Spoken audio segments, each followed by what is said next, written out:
HOA Karen tried to trap my garden with spike strips. But I found this legal trick.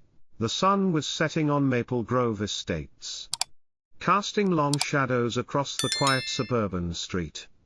Emily sat at her kitchen table, staring at the pink slip she had just received from her accounting job. The weight of the situation pressed heavily on her chest. Her mind raced as she glanced at the grocery receipt. The $200 amount, a stark reminder of how little that paycheck would stretch to cover next month's mortgage. Dinner that night was simple, a modest $7 tomato salad that barely filled her. But as she chewed slowly, an idea began to form. The next morning, Emily drove to the local hardware store. She purchased a handful of plastic containers, bags of soil, and vegetable seedlings, tomatoes, peppers, and zucchini. Her driveway, which had always been a barren expanse of concrete, now felt like a blank canvas. She spent the next few days, setting up neat rows of planters along both sides of her driveway, taking advantage of the 6 hours of perfect sunlight that poured down each day. By the end of the week, her garden was flourishing. The tomatoes were ripening, the zucchini spreading its vibrant green vines. The small harvest she gathered saved her nearly $43 compared to the store's prices. Emily was proud, watching her garden grow. It was a small victory, but one that felt monumental. Some of the neighbors, like old Mr. Garcia, stopped by to admire the garden, even offering tips and resources. But then, Emily noticed Patricia Wilson from across the street standing with her phone, snapping pictures of the garden. The friendly wave Emily offered was met with a tight smile and a sharp response. "Just documenting some concerns for the community meeting," Patricia said, before turning briskly and walking away. Emily's stomach twisted. What could possibly be wrong with a few vegetables growing in her driveway? Later that day, an email popped into her inbox from the HOA president, Karen Thompson. "Attention homeowner at 476 Oakwood Drive, your driveway garden violates community aesthetic standards and must be removed within 7 days." Emily's heart sank. It seemed like such a simple thing, a garden to save money and eat healthy. Yet here it was, being labeled a violation. Little did she know, this was just the beginning of a battle that would take her beyond the confines of her driveway. The very next day, the mail carrier slid an envelope through Emily's front door. She immediately recognized the official seal, Maple Grove Estates Homeowners Association. Her pulse quickened as she tore open the letter. "Attention homeowner at 476 Oakwood Drive." The letter began, "Your residential property must adhere to community aesthetic standards. Your driveway garden, consisting of vegetable planters, is in direct violation of Section 15 of the Maple Grove Covenants. You are required to remove these unauthorized items within 7 days to avoid fines." Emily blinked, stunned. Vegetable planters. Was this really happening? She reread the letter twice, searching for any concrete rule about container gardening. But the HOA's guidelines were vague, only mentioning that driveways must remain clear of long-term storage items. Emily couldn't find a single mention of a garden in containers or anything that could reasonably apply to her setup. Frustrated, Emily grabbed the HOA handbook and flipped through the pages. It was a thick booklet, full of rules, guidelines, and mandates that all homeowners were required to follow. She skimmed through the entire document, hoping to find something that would justify her right to grow food. Section after section, nothing seemed to apply to her situation. The closest rule she could find was a vague guideline about keeping driveways clear of long-term storage items. But her planters weren't storing anything, they were actively growing food, determined to fight back. Emily walked around her neighborhood, taking note of every rule violation she could find. Holiday decorations that had been left up for months. Lawn ornaments that weren't approved. Even a basketball hoop that was clearly against the rules, all of these had been ignored. Emily couldn't help but notice how selective the HOA's enforcement seemed to be. Her vegetable garden was the only thing that had drawn their attention. She made up her mind. She wasn't going to back down. She drafted a formal response, referencing the county's guidelines for residential container gardens and selectively enforced HOA rules. She attached photos of the violations she had documented around the neighborhood. Emily knew the HOA could be unreasonable. But she also knew she had rights. She hit send, hoping the fight for her garden wouldn't escalate any further. Little did she know, this was only the beginning. The days following Emily's email were tense. She had hoped that her response would silence the HOA. But instead, it seemed to fuel their fire. The very next morning, a note appeared on her mailbox, a typed letter this time. From Karen, the HOA president. It accused Emily of violating even more trivial rules, including leaving a garden hose coiled loosely near the driveway and allowing a few leaves to gather at the edge of her property. It seemed like an organized effort to nitpick her every move. As Emily stepped outside to collect the mail, she noticed her neighbors, who had previously smiled and waved at her, now avoiding eye contact. Dave from 2 houses down, who had once complimented her zucchini plants, looked away quickly as he pulled into his driveway. Across the street, Patricia Wilson was outside again, her phone in hand, pointing it toward Emily's property. It didn't take long for Emily to realize what was happening. Karen, with her influence as HOA president, was now rallying the neighbors against her, encouraging them to report any minor infractions they could find. One evening, as Emily returned from a quick trip to the store, she noticed something strange. Her heart sank when she saw the telltale signs of her garden being disturbed. The tomato plants that had been flourishing just hours earlier were now bent and broken, their bright red fruits scattered on the driveway. But that was just the beginning. The zucchini vines, which had been spreading across the planters, were torn up, their roots exposed and fragile. Emily's breath caught in her throat. She rushed inside to grab her phone and check the security footage she'd installed after the first note appeared. What she saw made her blood run cold. In the footage, Karen's son, Tyler, along with 2 of his friends, could be seen riding down her driveway on their bikes. Tyler, with a grin on his face, kicked over the tomato planters, sending dirt and broken plants flying. As they laughed, Tyler's voice was clearly audible, saying, "Mom says these need to go." Emily's hands trembled as she called the police. When Officer Martinez arrived, his face mirrored the disbelief Emily felt. "They did this over vegetables?" he asked, his voice trailing off as he inspected the damage. Emily nodded, feeling a mix of anger and disbelief.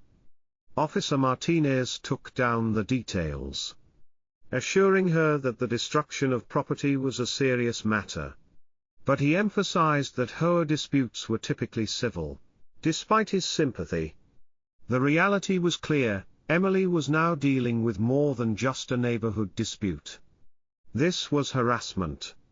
And the lengths to which Karen was willing to go, using her son to sabotage Emily's garden, crossed a line.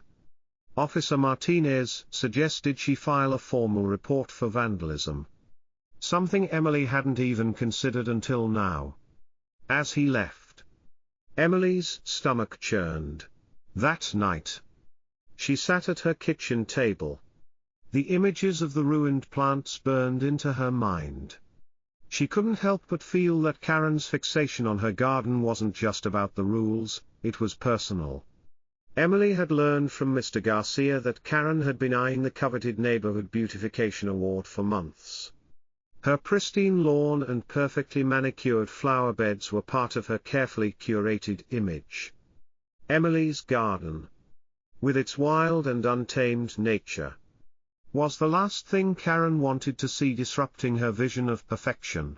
The next morning, when Emily went to retrieve her trash bins, Karen's shadow loomed over her. Karen stood at the end of the driveway, her arms crossed, a smug look on her face. "I warned you about this," she said coolly. "You've done nothing but cause problems in the neighborhood. I'm just doing my job as HOA president." Her tone was dripping with a false sense of righteousness. Emily stood tall, swallowing the lump in her throat. "You don't get to decide what's right for everyone, Karen. This is my property, and I'm going to fight for it," she replied firmly. As Karen walked away, Emily's phone buzzed in her pocket. It was an email from the HOA, warning her that the board would be scheduling a special hearing to address her continued violations. Emily's resolve hardened. This wasn't just a fight over vegetables anymore, it was a fight for her rights. And she wasn't about to let Karen, or anyone else, bully her into submission. The tension in the neighborhood had reached a breaking point. Emily's garden, once a source of pride and self-sufficiency, had become the focal point of a heated battle with Karen and the HOA. But Emily refused to back down. She had always been resourceful. And this time, she decided to dig deeper, literally and figuratively. Every evening after work, Emily sat at her kitchen table, poring over county laws, real estate documents, and HOA regulations. The more she researched, the more she realized that there were gray areas in Karen's tactics. The HOA had no specific rule banning container gardening, but the pressure to remove her plants was growing by the day. The idea of confronting Karen and the HOA head-on filled her with anxiety.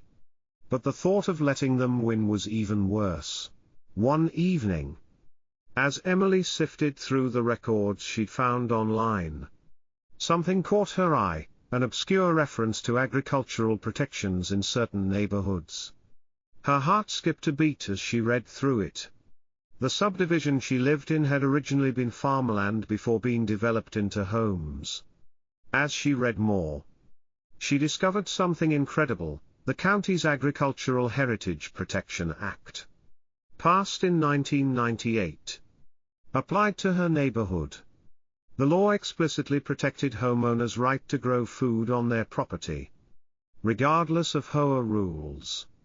This was exactly the loophole she needed. The act stated that land which had been used for agriculture before development could not restrict homeowners from growing food. It was a unique legal safeguard that most homeowners didn't even know about. And it had been tucked away in the original documents when the neighborhood was first built. Emily's excitement was palpable. This could be the key to ending Karen's campaign against her garden once and for all. With the legal foundation in hand, Emily took the next step. She contacted Sarah Jenkins, a local property rights lawyer, who had a reputation for tackling tough cases involving HOAs. Sarah had dealt with numerous cases where homeowners were being unfairly targeted by overreaching boards. And Emily knew she needed someone with experience. The next day, Sarah met Emily at her home. Reviewing the documents Emily had gathered, Sarah's eyes widened as she flipped through the pages. realizing the significance of the Agricultural Heritage Protection Act. "This is huge," she said, looking up at Emily. "The HOA can't override this. They never even considered this. Did they?" Emily shook her head, feeling a surge of hope. "No. Karen and the HOA are acting like they're above the law. But I'm going to make sure they know they're not." Sarah smiled, already drafting a legal strategy. "We'll hit them with this. If they try to push you further, we'll make sure they regret it." Armed with this newfound knowledge and Sarah's legal expertise, Emily was ready to challenge Karen's harassment head-on. She sent a formal letter to the HOA, citing the Agricultural Heritage Protection Act and stating that her right to grow food on her property was protected by county law. The letter was clear: if they didn't back off, Emily would be forced to take legal action. Little did Karen know, the tables were about to turn. The legal loophole Emily had uncovered was the key to not only saving her garden, but also exposing Karen's overreach to the entire neighborhood. The courtroom was tense, its sterile white walls reflecting the seriousness of the moment. Emily sat at the defendant's table, her hands gripping the edges of the wooden surface. Her lawyer, Sarah Jenkins, sat beside her, flipping through her case files. Across the room, Karen sat with her arms folded, a stern look on her face. Her lawyer, a well-dressed man with sharp features, was whispering something in her ear. Emily knew this was the final showdown. Everything she had fought for, the garden, her right to grow food, and her home, had led to this moment. As the judge entered, the room fell silent. Judge Watkins was known for her no-nonsense demeanor, and today, her eyes were fixed on the documents in front of her. She adjusted her glasses and motioned for the proceedings to begin. "Ms. Jenkins, you may present your case," the judge said, her voice calm but firm. Sarah stood, walking confidently to the front of the room. She began by laying out the timeline of events, showing the series of violations and notices Karen and the HOA had issued against Emily. Sarah then turned to the most egregious act, the installation of spike strips around Emily's driveway. "Your Honor," Sarah said, "we have evidence that the HOA, under the leadership of Ms. Karen Thompson, ordered the installation of these spike strips as a means of trapping my client in her own home. These metal barriers, designed to puncture tires, were not only illegal but an extreme form of harassment. The intention was clear: to force Ms. Walker into compliance by preventing her from leaving her property." Sarah clicked a button on her remote, and the courtroom screens lit up with footage from Emily's security cameras. The video played, showing two workers in bright yellow vests installing the spike strips, followed by Emily's frantic attempts to stop them.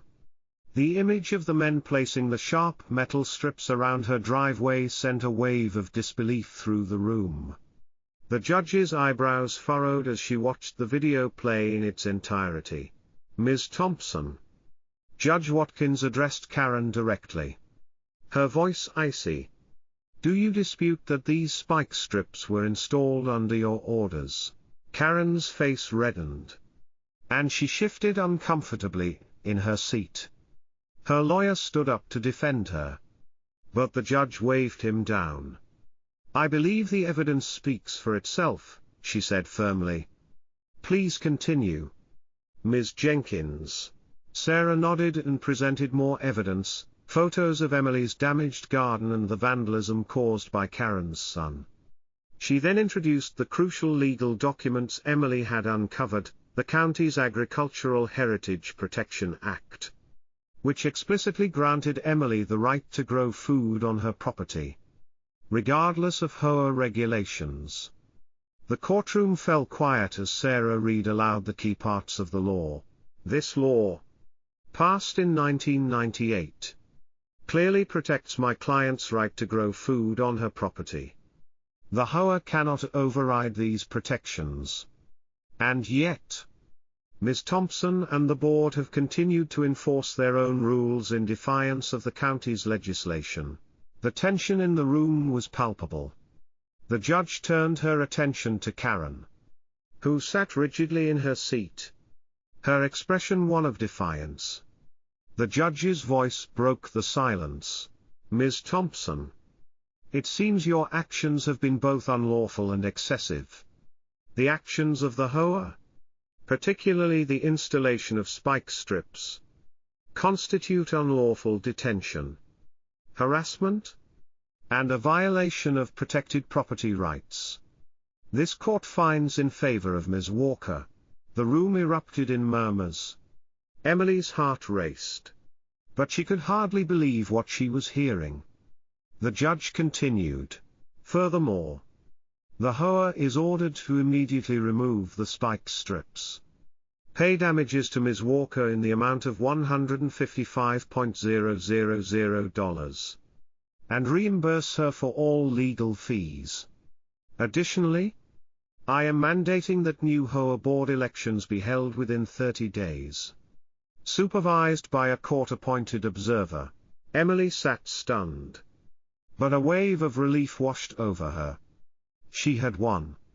The judge's ruling had not only confirmed her right to grow her garden but also exposed the overreach of Karen and the HOA. Emily couldn't help but glance at Karen, whose face had gone pale, the color draining from her cheeks. She was done. The HOA's reign of selective enforcement was coming to an end.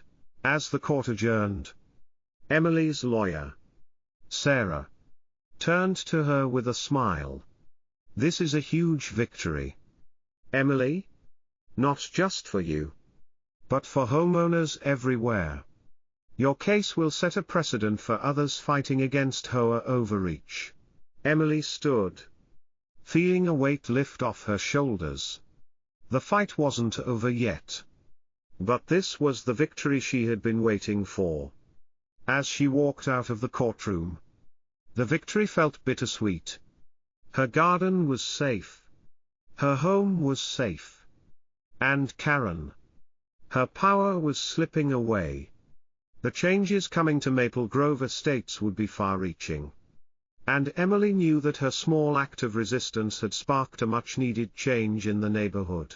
As Emily stepped into the sunlight outside the courthouse, she took a deep breath, knowing that her victory wasn't just about a garden. It was about standing up for what was right, for her home, and for every homeowner who had ever felt powerless against an overbearing HOA. The battle wasn't over. But today, Emily had won.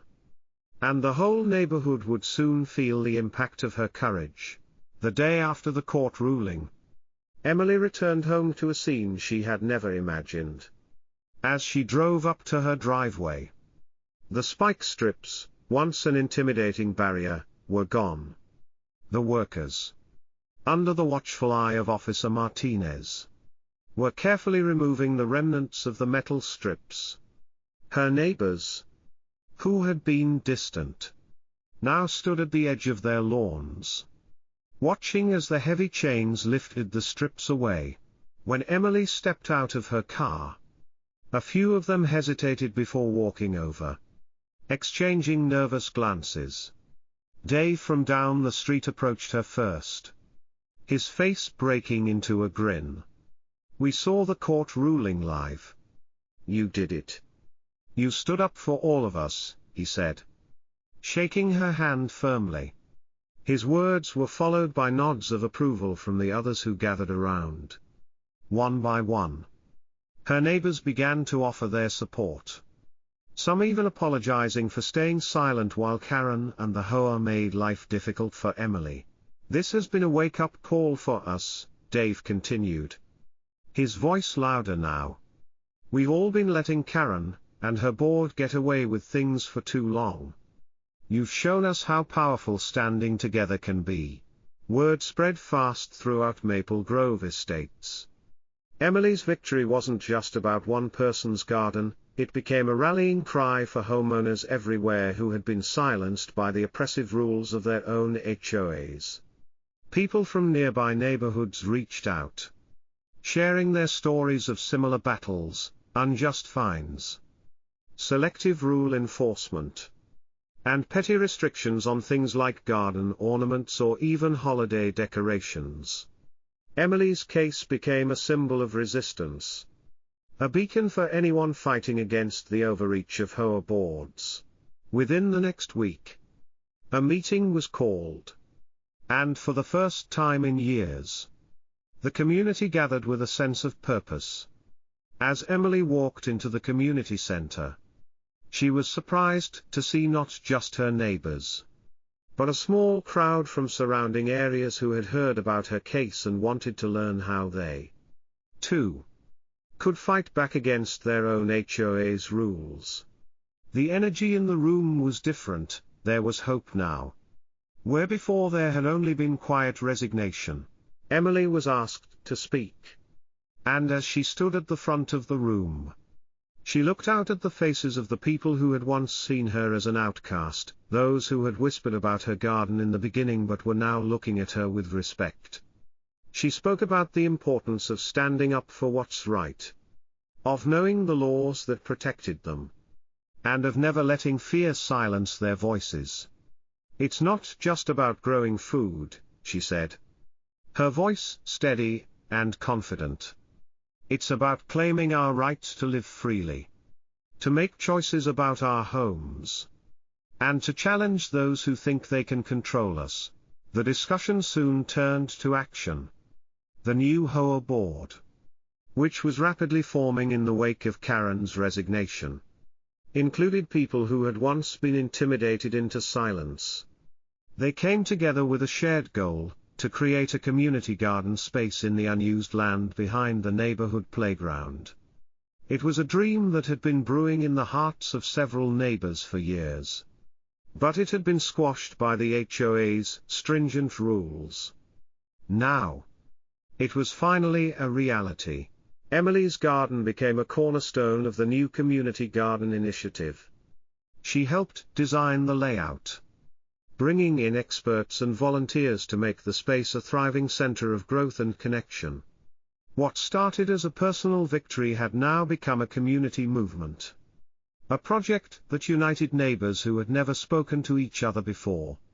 Children from the neighborhood began to stop by after school, eager to learn how food was grown, while older residents exchanged gardening tips and shared homemade recipes.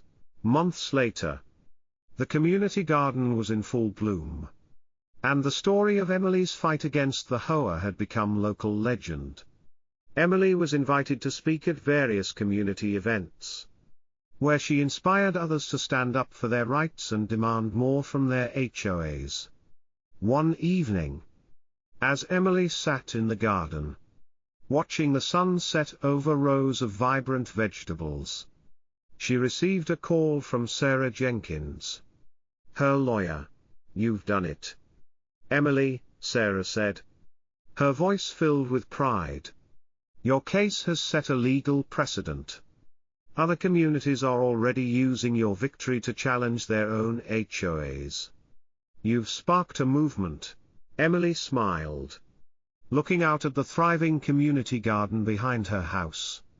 "It's more than just a garden," she replied. "It's about taking control of our homes, our rights, and our future." The ripples from Emily's victory had spread far beyond Maple Grove Estates. In the months that followed, other neighborhoods began pushing back against oppressive HOA rules. Communities were coming together, demanding transparency, fairness, and respect for their right to live freely in their homes.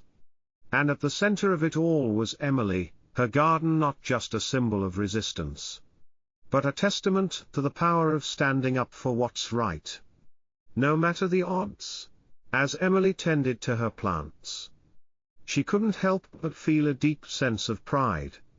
What began as a small garden to save money had grown into something much bigger, a movement, a community, and a legacy that would change the way people thought about their rights under HOA rules forever. As Emily stood in her flourishing garden, watching her community come together, she realized that her victory was more than just a personal win. It was a turning point for everyone who had ever felt powerless against the rules of an overbearing HOA. Her journey wasn't just about growing vegetables, it was about growing something far more important, a movement. A movement for homeowners everywhere to stand up for their rights and take control of their own spaces. What do you think about Emily's story? Do you believe that standing up to an HOA can create real change? Or do you think the system is too powerful to fight? Have you ever faced a similar struggle in your own neighborhood? We'd love to hear your thoughts in the comments below. If you enjoyed this story and want to hear more about everyday heroes taking on the HOA system, don't forget to hit the like button, subscribe, and turn on notifications. This is just the beginning.